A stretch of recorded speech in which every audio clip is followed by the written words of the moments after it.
Adobe just announced what they are calling the biggest release in Premiere history. Now, if you color correct in Premiere, and I know that you do, you are going to need to hear this. And if you're new here, then welcome. My name is Adrienne, and I make tutorials on video editing. And now let's get into it. So this is a color correction and color grading change inside of Premiere.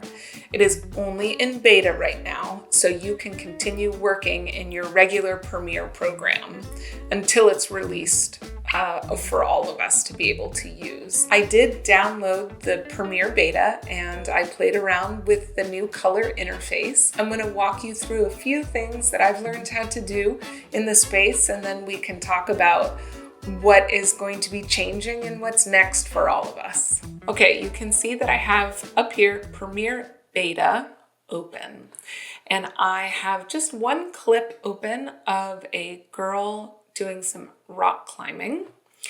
And the first thing that you will see is you can open the new color workspace here with this color tab. When you click this and it opens up all the way down here at the bottom. You have a couple of different choices. You can change color on the clip level, and you can change color on the sequence level. If you look here in the center, it says add an operation to get started. You can do a clip adjustment, a clip style, or a clip LUT. Let's go through the adjustments first. I'm going to click this, and it opens up this menu. You can see this is very different. If you look over here, this is adjustment 1 underneath clip, because that's the selection that I just made, so you can see what you're working on. Now you may notice that there aren't any scopes. Where are the scopes? They're so important to use. Well, let's come over to contrast, and if you click, there's your scope. It opens up as soon as you click on an adjustment that you want to make. I'm going to undo what I just did there. So if you come down here, you can see we're under color and contrast. We have contrast, exposure, temperature, balance, and saturation. And underneath that, you can see you can make these changes globally to the whole image.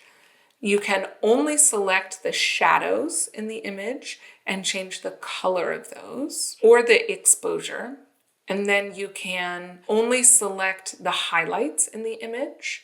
And then you can change the exposure and the color, temperature, balance, and saturation as well. The first thing that I want to do is come over here and click on Global.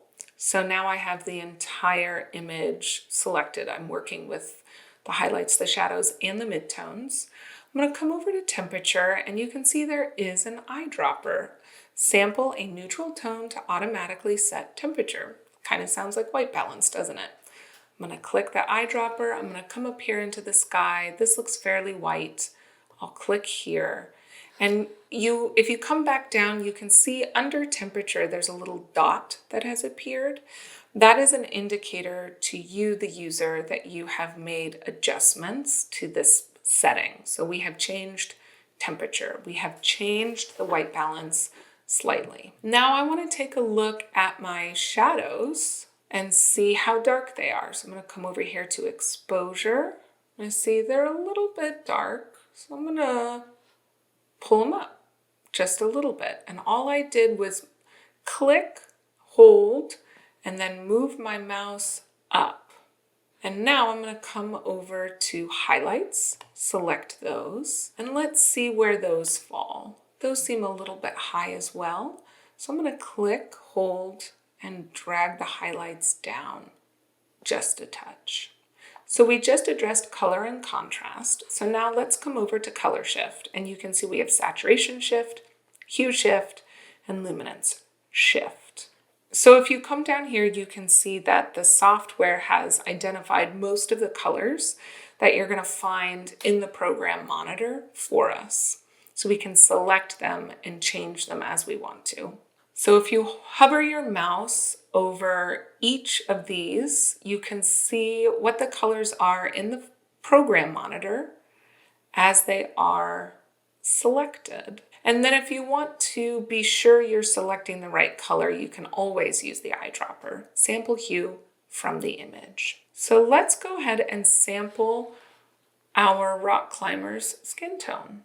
I'm going to click here, and as you can see, that color was generated over here to the left, and it is selected. Now I want to go to hue versus hue shift, and you can see amount is a vertical move with your mouse, and the width of that color selection is a horizontal move with your mouse. So I'm going to click and hold, and you can see the selection there is the piece of pie that's selected. I want to shift that to the left so it's more over that skin tone line.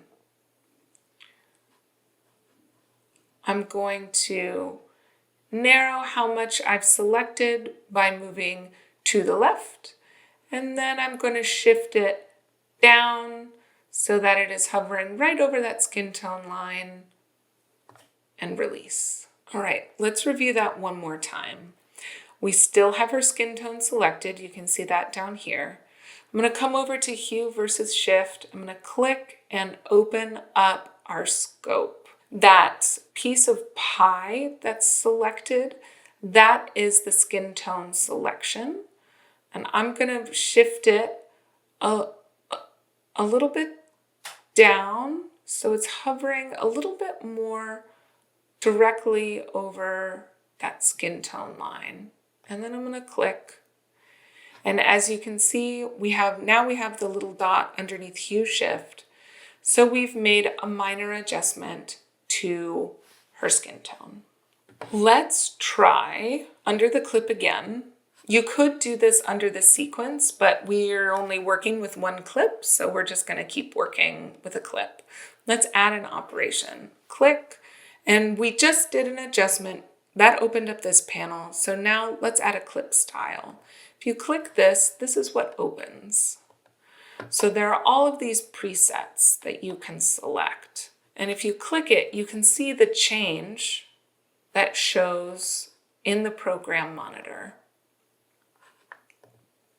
So I've clicked cinematic low contrast, and now you can come down and you can make all of these further changes within that stylistic look that you've selected. You can make changes to the film color. You can open up a contrast kit. You can adjust color and contrast, adjust your color shift. You can even adjust the flare. So you can see that things do look pretty different. But let me address a couple of big questions. One, is Lumetri Color going away? Sort of, but not entirely. Of course, right now, this new color mode is not released anywhere except beta. So keep using Lumetri Color in Premiere. When this is released, you will still be able to find Lumetri in the effects panel. However, it is not recommended that you use Lumetri and the new color mode at the same time, because the coding for the two different effects will work against each other. Going along with the question about Lumetri Color, does this affect my current projects? No, it does not. One of the main reasons why they're keeping Lumetri Color in Premiere, even though you have to find it in the effects tab, is because we have all been doing color correction and color grading in the Lumetri Color panel. And so they have to keep it there so that our old projects can continue to be read by Premiere. And lastly, do I need to relearn everything? Yes and no. You can see it's a big change. I'm gonna have to get more proficient with it. We're all gonna have to learn how it works. But the fundamentals are all the same. The process of color correction and color grading, it doesn't change. We just have to get used to the new look of the tools, the new look of the interface. And we can do that. We're all adaptable. I know that a lot of people who were able to work with this before it was released in beta are pretty excited about it. So I feel pretty optimistic. Now, if you are interested in learning and mastering the fundamentals of color correction, before the new tools roll out, and then all of a sudden you have to spend a lot of time just simply learning how they work, then I do have a workshop, Fix the Color First, and it teaches color correction in Lumetri Color in Premiere. And you can find a link to that in the description box below. That's it from me. And my honest take on all of this is that we're all gonna be fine. Is it a big change? Yeah, it kind of feels like a change, especially since a lot of us feel so good and so fluent with Lumetri Color. But the fundamentals are still there. It's just getting used to the new interface. And we're all adaptable, and we're all smart and capable and creative, and we can get there together. If you found this video helpful, please give it a thumbs up, subscribe if you'd like to see more, and I'll see you in the next one.